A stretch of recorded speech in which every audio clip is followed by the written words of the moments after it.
제가 대학교 1학년 때 친구들하고 유명한 미술가의 미술 전시회에 간 적이 있습니다. 우리 함께 간 친구 중에 한 명이요, 입구에 들어설 때부터 나올 때까지 감탄사를 연발을 하는 거예요. 너무 그림이 좋다는 거예요. 그리고 어떤 그림 앞에서는 앞으로 갔다가 자세히 보고 뒤로 갔다가 또 보고, 궁금하잖아요. 제가 물어봤어요. 야, 너는 왜 앞으로 갔다 뒤로 갔다 그러냐? 그냥 가만히 서서 보지. 앞으로 갈 때는 세밀한 걸 보는 거고 뒤로 갈 때는 전체를 보는 거래요. 제가 그 친구하고 미술관 간 다음에 그 다음부터 다시는 안 갔습니다. 왜 안 갔냐? 그 미술관 10분이면 다 보는데 1시간 반을 보더라고요. 그때 저는 미술이 뭔지도 몰랐고, 그 다음에 그 그림이 어떤 의미인지도 몰랐기 때문에 정말 지루하고 따분했었어요. 이후에 제가 철학과 사상을 조금 공부를 했습니다. 좋아했어요. 그러다가 예술 작품, 특히 유명한 예술가의 그림 안에는 당대의 사상이 녹아있다는 걸 제가 배웠어요. 좀 더 제가 배우고 싶어서 예술과 사상이라는 수업도 듣고, 그래서 이제 미술품에 관심을 기울이게 됐습니다. 그러니까 눈이 조금 떠져요. 그때부터 미술 전시에 찾아가서 그림 감상을 했습니다. 때로는 어떤 그림 앞에 오래도록 서 있는 제 자신도 발견을 했어요. 대학교 1학년 때는 그림 앞에 오래 서 있는 친구가 생경했는데, 제가 그렇게 서 있는데도 자연스러웠어요. 어떻게 이런 변화가 생겼을까요? 아는 만큼 보인다는 말이 있습니다. 전에는 모르니까 고역이었고 이제는 아니까 흥미가 생긴 거예요. 예를 들어 줄까요? 16세기를 대표하는 화가 중에 라파엘로라고 하는 사람이 있습니다. 그 사람이 그린 아테네 학당이라는 그림은 그 당시에 균형 감각, 선명성, 부분과 조화를 너무 잘 나타내는 그림이어서 르네상스 미술을 대표하는 걸작입니다. 이렇게 생겼는데 보신 분도 있을 수 있습니다. 이 그림 안에 나오는 사람이 50명이 넘습니다. 대부분이 누구냐 그러면 유럽의 역사를 이끌고 지탱했던 철학자, 천문학자, 수학자들이 다 들어있습니다. 몇 명만 살펴보면 디오게네스, 피타고라스, 엠페도클레스, 헤라클레이토스, 저기 소크라테스도 있고요. 제일 중앙에 보면 플라톤과 아리스토텔레스도 있습니다. 제가 방금 말한 한 명 한 명은 대단한 인물들입니다. 그런데 그 대단한 인물들 50몇 명을 한 그림에 넣어두고는 조화와 균형이 맞아요. 아이고 목사님, 제가 볼 때는 산만한데요. 그렇지 않아요. 제일 중앙에 누가 있느냐 그러면 플라톤과 아리스토텔레스가 있습니다. 옆구리에 티마이오스라는 책을 들고 손가락을 하늘로 가르치는 이가 플라톤이에요. 에티카라는 책을 허벅지에 받치고 손바닥을 지상으로 가르치고 있는 이가 아리스토텔레스입니다. 플라톤이 들고 있는 우주와 인간의 기원을 담은 티마이오스와 하늘을 가리키는 손가락은 천상의 세계인 이데아가 우선이라는 거예요. 그러니까 플라톤이 그런 사람입니다. 이 천체학을 뜻하는 이 티마이오스가 손을 하늘로 들고 있잖아요. 반면에 아리스토텔레스가 들고 있는 이 세상의 삶의 원리를 담은 에티카, 윤리학이거든요.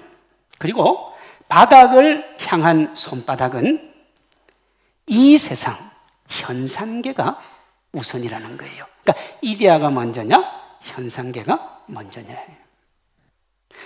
라파엘로가 16세기 초반 이전까지 유럽의 전 역사, 왜냐하면 플라톤과 아리스토텔레스는 BC 400년의 사람이고 이때 당시가 16세기니까요. 그 2000년의 역사를 여기다 다 닮았어요.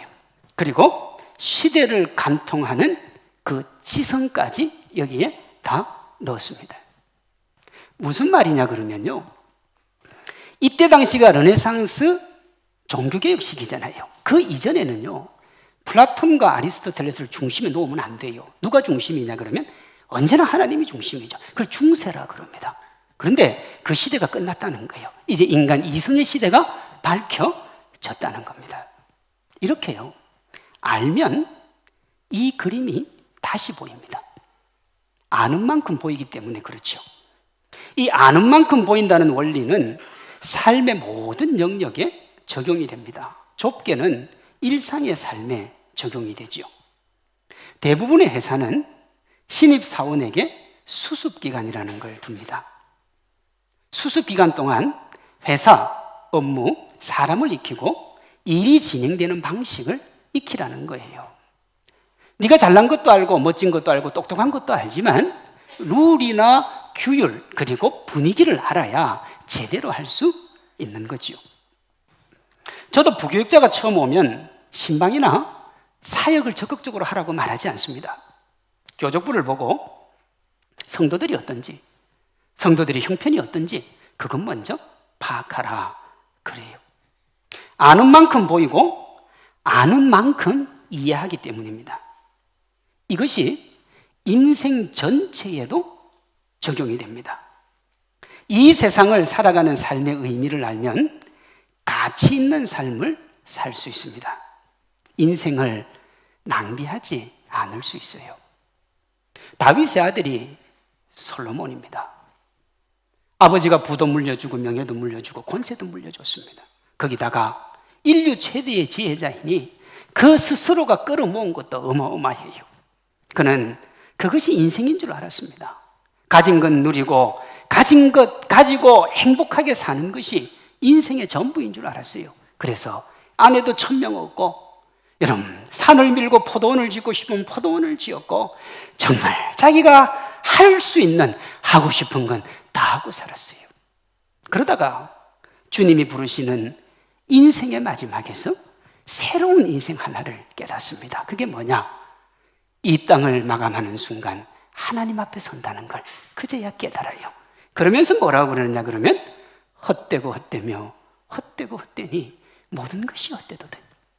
나는 이 인생이 전부인 줄 알았는데 하나님 앞에 서는 인생이 있는 줄 알았다고 하면 나는 이렇게 살지 않았을 텐데 그렇게 인생을 후회를 했어요. 자기 인생이 낭비하는 인생이었다는 거죠. 모든 사람에게는 두 종류의 삶이 펼쳐집니다. 하나는 하나님께 버림받을 삶이고 다른 하나는 하나님의 자비와 긍휼을 입을 삶입니다. 인생 앞에 놓인 하나의 삶은 하나님께 버림받을 삶입니다. 이래서 6절에 나오는데 자기중심적인 욕망 추구의 삶이 그것입니다. 1절에 부한자에 대한 경고가 나오는데 이 경고는 단순히 재물이 많은 사람에 대한 얘기가 아니에요.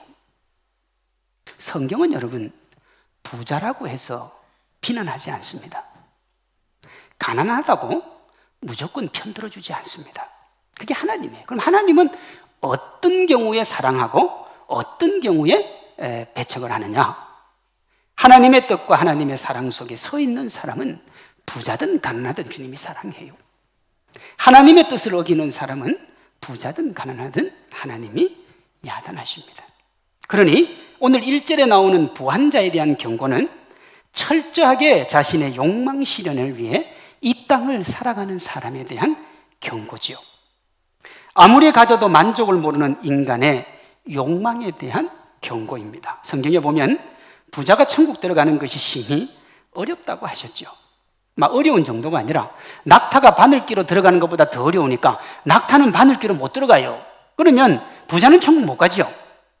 그래서 이건희 회장의 아버지가 돌아가시기 전에 신부님한테 물었다고 그러잖아요. 정말 부자는 천국 못 가? 여러분 그 얘기가 아니고요. 자신의 욕망을 위해 이 땅을 살아가는 사람은 하나님 나라에 못 들어간다는 소리가 그 소리입니다. 자신의 욕망을 이루기 위해 삶 전부를 던지는 자기 중심적인 삶이 2절에서 4절에 나와요. 재물이 얼마나 많은지 썩었습니다. 옷이 얼마나 많은지 좀이 먹었어요. 금과 은이 얼마나 많은지 녹이 슬었습니다. 재물이 썩고 옷에 좀이 먹고 녹이 슬어도 금, 은을 나누어 주지 않았으니 이 사람은 자기밖에 모르는 사람이 분명해요. 그래도요, 그것이 자신의 정당한 노력으로 얻은 것이라면 그래도 이해할 만한데, 오늘 본문에 보면 그것을 얻은 방법이 충격적이에요. 연약한 이들의 땀과 눈물을 착취해서 얻은 겁니다. 4절이요. 보라, 너희 밭에서 추수한 품꾼에게 주지 아니한 삭시 소리 지르며 그 추수한 자의 우는 소리가 하나님 귀에 들린 거예요. 곡간에서 쌀이 썩어가도 굶주린 이들에게 베풀지 않았고, 옷장에 옷이 조물 먹고 있어도 헐벗어 추위에 떨고 있는 이들에게 주지 않았어요. 평생을 사용해도 남을 만큼의 재물이 있어도 굶주림에 죽어가는 이들을 도울 마음이 없어요. 나누고 베풀고 살면 서로가 좋은데 왜 그럴까요? 채우고 또 채워도 다 채울 수 없는 욕망 때문입니다. 통계에 따르면요, 지구상에 있는 음식으로 모든 사람이 풍족하게 먹을 수 있다고 그래요. 나누어 먹으면 기아에 허덕이는 사람이 없다는 거죠. 그런데 오늘도 세계 곳곳에서 엄청난 사람들이 굶주림으로 인한 영양실조에 허덕이고 있습니다. 유엔 산하기구에서 발표한 2018년 세계 식량안보와 영양상태 보고서에 따르면 전 세계 사람 9명 중에 1명은 기아에 허덕입니다. 아니, 목사님, 우리는 기아에 허덕인 사람이 아무도 없는데 그 보고서가 잘못된 거 아닙니까? 어느 한쪽이 기아에 허덕이는 사람이 없으면 어느 한쪽은 훨씬 더 많은 거죠. 남수단 등 동아프리카 국가는 전체 인구의 3분의 1이 영양실조입니다. 오늘 말씀처럼 썩고 좀 먹고 녹이 썰어도 쌓아두고 자기만을 위해 사용을 하기 때문에 분배가 안 되는 거죠. 욕망입니다, 욕망, 여러분. 어떤 분들은 이런 인간의 욕망은 통제되어야 된다, 그렇게 말을 해요. 그러나 현실에서는 썩고 좀 먹고 녹이 슬어도 재물 쌓기를 멈추지 않는 것처럼 굶주림에 죽어가는 사람을 보면서도 버리는 것이 훨씬 더 많은 만찬을 준비하는 것처럼 경제적인 어려움을 호소하는 이들의 소식이 쏟아져도 자신이 원하는 부를 위해 마음껏 달려가는 것처럼 이 욕망이라고 하는 것은 여러분 통제가 안 돼요. 그래서 이 스피노자라고 하는 철학자는 이렇게 말했습니다. 욕망은 인간의 본질이다. 그럼 사람에게 이 욕망의 삶을 권장하고 그 삶이 옳다고 부추긴 가장 많이 그렇게 한 시대가 인류 역사의 언제일까요? 그것이 오늘 우리가 살아가고 있는 21세기 현재요. 들레즈라고 하는 철학자는 욕망은 현실적인 것을 생산하는 역동적인 힘이라고 그랬어요. 그러니까 욕망으로 우리가 살아가고 욕망이 있기 때문에 이 사회가 굴러간다는 거예요. 락항은 욕망이 삶의 원동력이라 그랬어요. 그런데 여러분, 인간은 욕망 덩어리이고 그 욕망 성취로 자기 만족을 극대화시키는 것을 이상으로 여기도록 자극하는 길이 모든 사람들 앞에 놓여 있습니다. 인생 앞에 놓인 또 다른 삶은 하나님의 자비와 긍휼을 입을 삶으로 7에서 11절에 나오는 하나님 영광을 위해서 진리를 추구하는 삶입니다. 이 삶의 핵심이 뭐냐? 인내요.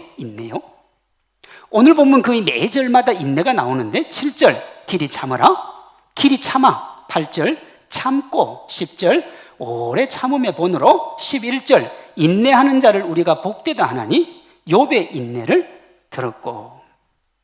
자기중심적인 욕망 추구의 삶은 철저하게 자신의 유익과 만족을 추구하기 때문에 욕망 성취를 위해 뭘 해도 괜찮은 반면에 진리 추구의 삶은 하나님의 영광을 위해 자기의 욕망을 절제하는 삶이기 때문에 모든 면에서 인내를 해야 돼요.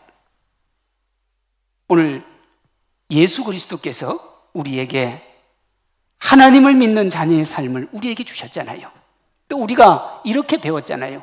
예수님 믿으면 복 받아요. 예수님 믿으면 성공해요. 예수님 믿으면 뭐든지 잘 돼요. 근데 사실 성경은 그렇게 이야기하지 않아요. 예수님은 이렇게 말씀하셨습니다. 누구든지 나를 따라오려거든 자기를 부인하고 자기 십자가를 지고 나를 따를 것이니라. 어떻게 하라고요? 자기를 부인하고요. 자기를 부인하지 않는 게 자기 욕망대로 하고 싶은 거 아닙니까? 내가 이거 하고 싶고 저거 하고 싶고 그래서 그걸 향해 달려가는 거 아닙니까? 근데 주님은 그렇게 하지 말라고 하세요. 하나님의 영광을 위한 진리 추구의 삶의 핵심이 인내이니 이 삶은 보지 않아도 고단한 거예요. 그래서 야고보 사도도 곡식의 열매를 기다리는 노동하는 농부의 땀방울, 하나님의 뜻에 합당하게 살다가 고난을 당한 선지자의 길, 하나님 제대로 믿었다가 하루아침에 모든 것을 잃은 욥의 삶을 예로 듭니다. 고단한 거예요. 신앙은 아픈 겁니다.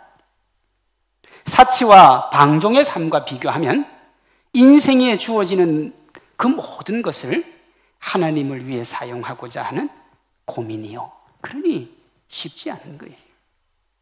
자식의 성공을 자랑하고자 하는 마음을 뒤로하고 자식이 공부해서 남 주고 돈 벌어서 남 주는 이로 성장하도록 가르치며 기도하는 게 그리스도인의 삶이에요. 그런데 우리 안에 불쑥불쑥 뭐가 돋아나느냐 그러면 내 자녀 성공하면 자랑하고 싶지요. 드러내고 싶지요. 그거를 눌러야 되니까 무엇으로 누릅니까? 기도로 누르는 거 아닙니까? 새 속에 물들어가는 자신을 보면서 끊임없이 자신을 쳐서 복종시키는 훈련이요. 이것이 왜 인내냐 그러면 욕망을 누르고 거룩을 추구해야 되기 때문에 그렇습니다. 모든 인생 앞에 인간의 본질인 욕망을 누르면서 자신을 쳐서 복종시키는 인내로 하나님을 영광스럽게 하는 길과 욕망 성취로 자기 만족을 극대화시키는 것을 이상으로 여기는 두 길이 놓여 있습니다. 하나님의 영광을 위해서, 하나님의 나라를 위해서 걸어가는 그 길은 인내가 필요한 반면에 자기 욕망을 추구하는 삶은 하고 싶은 대로 하고 살면 되는 거예요. 어느 길이 좋습니까? 하고 싶은 거 마음껏 하는 길이 좋지 않습니까? 그런데요, 하나님은 우리에게 하나님의 영광을 위한 진리 추구 삶을 권면을 해요. 하나님은 우리가 행복하기를 원하시는데, 그렇죠? 하나님은 우리가 잘 되기를 원하시는데 어떻게 우리에게 인내하라고 합니까? 그 이유는 이 세상의 삶이 다가 아니기 때문에 그래요. 눈 깜짝할 새도 아닐 만큼의 짧은 이 세상의 삶으로 영원히 결정이 되는데 그 영원에서 행복을 누릴 삶이 하나님의 자녀답게 사는 거예요. 마태복음 16장 25절입니다. 누구든지 나를 위하여 제 목숨을 잃으면 찾으리라. 이것을 오늘 본문 11절은 이렇게 말합니다. 보라, 인내하는 자를 우리가 복되다 하나니 너희가 욥의 인내를 들었고 주께서 주신 결말을 보았거니와 주는 가장 자비하시고 긍휼히 여기시는 이시니라. 인내하는 자가 복이 있는 이유가 하나님의 자비와 긍휼이 그들에게 임하기 때문이라는 거예요. 오늘 본문은 이 긍휼의 내용이 하나님의 자녀답게 살다가 고난을 당했지만 그것을 인내로 이긴 욥의 결말을 보여줍니다. 욥이요, 하나님의 자녀로 살다가 힘든 인생을 살았어요. 고단한 인생을 살았습니다. 그런데 하나님이 그 믿음을 보시고 난 다음에 그에게 축복으로 함께 하세요. 욥기 42장이요. 여호와께서 욥의 공경을 돌이키시고 여호와께서 욥에게 잊은 모든 소유보다 갑절이나 주신지라. 여호와께서 욥의 말년에 욥에게 처음보다 더 복을 주시니 모든 땅에서 욥의 딸들처럼 아리따운 여자가 없었더라. 그 후에 욥이 140년을 살며 아들과 손자 4대를 보았고 욥이 늙어 나이가 차서 죽었더라. 그랬어요. 하나님을 위해 산 사람, 하나님의 영광을 위해 달려간 사람, 그 인생을 하나님이 축복해 주신 거죠. 인내의 인생이 쉽지는 않지만 그 인생이 하나님의 눈에만 들면 그의 삶이 아름다워지고 행복해진다는 거예요. 그러면 이 세상에서 자기 중심의 욕망 추구의 삶을 살면 어떻게 됩니까? 다시 마태복음 16장 25절이요. 누구든지 제 목숨을 구원하고자 하면 어떻게 된다고요? 잃을 것이요 그랬습니다. 잃는다는 말은 하나님께 버림을 받는다는 얘기입니다. 1절은 자기 만족이라는 욕망 추구의 삶을 산 이들의 결말을 이렇게 말해요. 들으라 부한자들아, 너희에게 임할 고생으로 말미암아 울고 통곡하라. 이 땅을 욕망으로 살았던 사람들, 이 땅을 자기 마음대로 살았던 사람들은 울며 통곡할 날이 있다는 거예요. 이 세상의 삶이 단 줄 알고 그 길만을 달려갔는데, 그 길 끝까지 갔는데 하나님이 그 인생을 보여주시는데 가치 없는 인생, 하나님에게 버림받을 인생을 살았더라 하는 겁니다. 이 땅에서 흥청망청 내가 하고 싶은 대로 살면 잠시는 부러움을 줄지 몰라도 얼마 지나지 않아서 통곡하게 된다, 그렇게 말해요. 5절입니다. 너희가 땅에서 사치하고 방종하여 살육의 날에 너희 마음을 살찌게 하였도다. 이게 여기 나오는 살육의 날이 종말의 날입니다. 하나님을 만나는 그날요. 인생에게는 두 가지 종말이 있죠. 각 개인이 죽음으로 끝나는 그 개인적 종말과 전 우주적 종말이 있습니다. 종말의 그 순간 우리 모두가 하나님 앞에 설 거예요. 근데 하나님은 그때 우리 인생을 평가하시는데, 사용하지 못해서 썩은 재물만큼, 조미 먹은 옷만큼, 녹이 선 금과 은만큼, 거기에 자신의 쾌락을 사용한 만큼, 또 더해서 타인의 눈에서 흐르게 한 눈물만큼 내가 너를 심판하겠다, 그렇게 말씀을 하세요. 우리가 사는 세상에서는 마음이 원하는 대로 모든 것을 할 수 있는 사람이 부러움의 대상입니다. 그렇죠? 저분은 부모 잘 만나서, 아니면 저분은 인생을 사는데 행운을 만나서 하고 싶은 거 다 하고 살아요. 부러움의 대상이죠. 그런데요, 결국 인간은 욕망의 존재이기 때문에 통제를 못해요. 그 끝이 어디냐? 사치와 방종으로 흐릅니다. 그럼 사치와 방종이 뭔가? 타인과의 관계에서 비교 우위에 서려고 하는 것이 사치입니다. 사치요. 모든 사람이 동등하게 누릴 수 있는 걸 가지는 건 사치가 아닙니다. 지금으로부터요, 한 140년 전에 케이크 있잖아요, 케이크. 케이크는 귀족들만 먹었습니다. 유럽에서요. 좀 더 엄밀하게 얘기하면 궁궐에서 먹었던 게 케이크입니다. 만약에 그때 서민이 케이크를 먹으면 사치한 거죠. 근데 요즘 케이크 먹는데 사치한다고 말하는 사람이 있습니까? 있어요? 목사님, 나는 케이크 살 돈이 없으면 저한테 오시면 제가 사드리겠습니다. 누구나 살 수 있기 때문에 사치가 아니에요.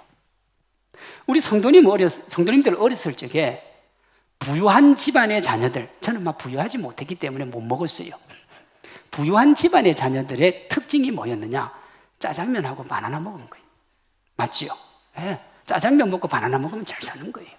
그래서 옛날 TV 보면요, 궁궐 같은 집인데 자녀들, 부모님 어디 나갈 때, 야, 짜장면 시켜줘라. 지금 그거 보면 상당히 기분 나쁠 거예요. 꼭 짜장면밖에 안 주냐 이거지. 왜요? 지금은 모두가 가지고 있기 때문에 그렇습니다. 제가 지금 무슨 말씀을 드리는지 알겠습니까? 모두가 가질 수 있는 걸 가지는 건 사치가 아닙니다.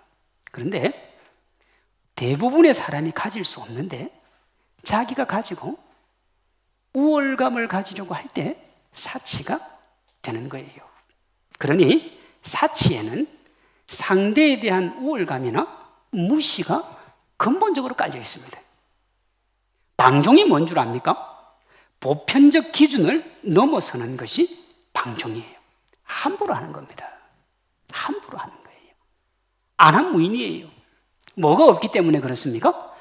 기준이 없으면 함부로 하게 돼 있어요. 기준이 없으면.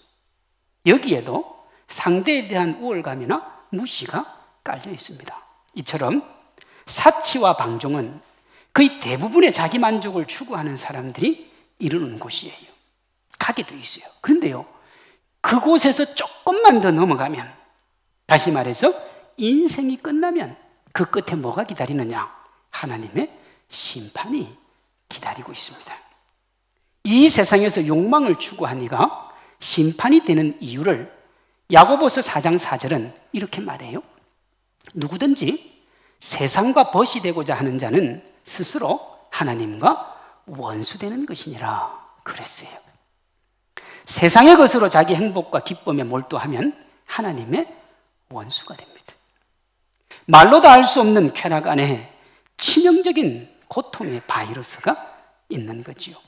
욕망 추구로 얻어지는 행복과 기쁨은 잠시입니다. 아는 만큼 보인다고 했습니다. 자기 만족과 유익 추구의 삶밖에 모르면 어디에 있어도 그것만 추구하지요. 왜냐? 이 세상의 삶이 전부니까요. 하나님을 믿는 목적도 자기 만족입니다. 내가 만족해야 돼요. 내가 기뻐야 돼요. 나의 기쁨을 위해서 모든 것을 다 쏟아냅니다. 왜요? 그 길밖에 모르기 때문에 그렇습니다.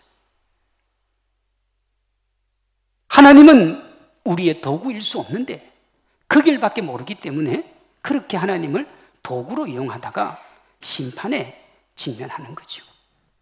이와 달리 자기중심적인 욕망 추구의 삶 외에 하나님의 영광을 위한 삶이 있음을 알면 어느 길을 가야 될지 고민을 해야 됩니다. 그리고 종국에는 하나님이 기뻐하는 삶을 살아야죠. 물론 그 삶이 쉽지는 않아요. 쉽지 않지만 그 결과는 행복입니다. 그러나 욕망을 추구하는 삶, 이 세상의 것이 전부인 줄 알고 가는 삶은 그 살 때는 행복할지 몰라도 그 끝은 허망함과 허탈함입니다. 지난 3월 20일 청와대 국민청원 게시판에 자신을 평택에서 두 딸을 키우는 엄마라고 소개한 30대 가정주부가 자신의 25개월 된 딸이 초등학교 5학년 이웃 남학생에게 성폭력을 당했다고 하면서 딸의 병원 진료 날짜와 가해 학생 부모와 주고받은 대화 내용을 공개를 하면서 처벌해달라는 글을 올렸어요. 여러분 생각해 보세요. 내 딸이 25개월인데 옆집에 있는 초등학교 5학년 남자애가 성폭행을 했어요. 용서가 안 되죠. 한 달 동안 이 글을 보고 사회적 공분을 일으킨 사람들 53만 3,883명. 어마어마한 숫자예요, 여러분. 대한민국 군인보다 더 많은 숫자예요. 이 사람들이 청원에 동의를 했어요. 아마 우리 성도님들 중에도 동의를 누른 분이 있을 수 있습니다. 너무너무 충격적인 사건이었기 때문에 경찰이 수사를 하고 지난 20일에 결과를 발표했어요. 이 남학생 어떻게 됐을까요? 결과 발표를 보니까 그 가정주부에게 25개월 된 딸이 있었다는 사실 외에는 전부가 거짓말이에요. 병원 진료 기록도 만들었고 가해 학생과 주고받은 대화 내용도 만들었고 옆집에 사는 5학년 남학생도 만들었어요. 근데 경찰 조사에서 이 30대 가정주부에게 물었더니 묵비권을 행사했어요. 제가 더 깊은 얘기 할 수 있는데 강대상이라서 안 하는 거예요. 제가 이 뉴스 보면서 기가 찼습니다. 야, 뭐 저런 인간이 다 있네. 딸이 몹쓸 짓을 당한 엄마의 심정으로 청원에 공감한 53만 명의 마음 어땠을까요? 아마 그녀의 말을 액면 그대로 믿고 동의 누른 걸 후회했겠죠. 눌렀는데 모르고 오늘 설교 왔다가 지금 듣고 놀라는 분도 있을 수 있어요.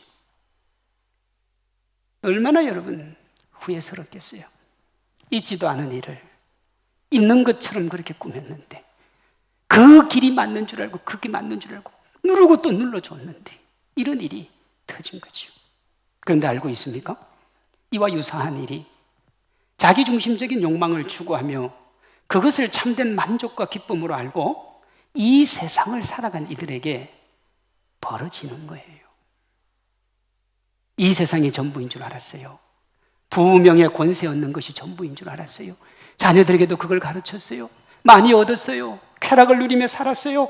행복하게 살았어요. 그리고 그것을 자녀들에게 물려주면서 행복해 했어요. 나는 아름다운 인생을 살았다고, 멋진 인생을 살았다고 자랑했어요. 그렇게 하고 코끝에 호흡이 멈추는 순간, 하나님 앞에 서는 순간, 그가 그렇게 아름답게 여겼던 삶이 아무 가치 없는 허망한 삶이라는 걸 그제야 깨달아요. 얼마나 허탈하겠어요. 성경에 나와요, 여러분. 부자가 그렇게 살다가 섰어요. 서니까 천국에 있는 거예요. 그래서 뭐라고 그래요? 내가 다시 내려가서 내 자녀들에게 이 삶이 있는 것을 가르쳐주고 오면 안 되겠냐고. 이거 주님이 뭐라고 하냐면, 이미 세상에 그런 사람들이 있어. 누구요? 선지자들이요. 우리 성산교회는 저를 보내셨잖아요. 인생이 어떻게 펼쳐질지 가르쳐주는 사람이 있다고요. 이 세상의 것이 전부인 줄 알고 그 과정에서 타인을 무시하고 아프게 했으며 타인의 공까지 자기가 가지고 갔는데, 그 삶이 아름답다고 그렇게 찬미했는데 그 끝이 뭔 줄 압니까? 오늘 본문 9절, 보라 심판주가 문 밖에 서 계시니라. 우리가 살아가는 인생을 하나님이 보세요. 죽음의 문을 열고 영원으로 나아가는 문 앞에 서서 주님이 우리의 삶을 체크하고 계세요. 오늘 살육의 날이 마지막 날이라 그랬잖아요.